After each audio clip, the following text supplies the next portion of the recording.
off the bat, I do want to say one thing I really appreciate about this game is that it sexualizes both characters. Like, um, old games are always like sexualizing women. You can literally look at, unfortunately, newer Mortal Kombat games like Mortal Kombat 9 that came out in like 2011.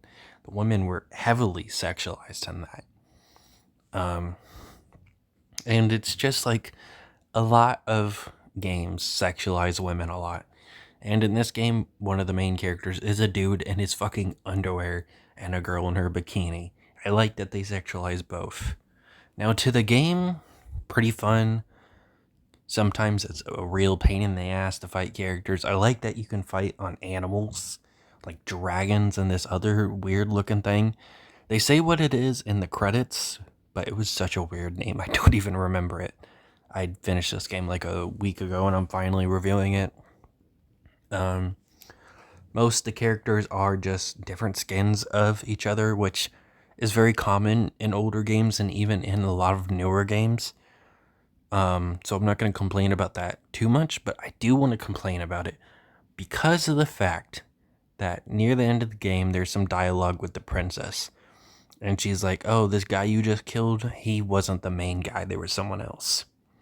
And when you end up fighting the boss, it's the same dude you just killed to save the princess, but a different color skin. They at least should have changed the main boss. He shouldn't have been the dude that you literally fought on the previous stage. The main boss is that's my only problem.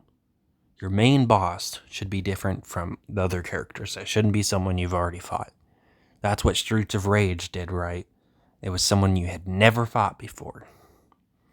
And speaking of Streets of Rage, their soundtrack and both Streets of Rage 1 and 2, amazing. You know, they're very memorable. Golden Axe, their soundtrack is just kind of generic, but it fits the game.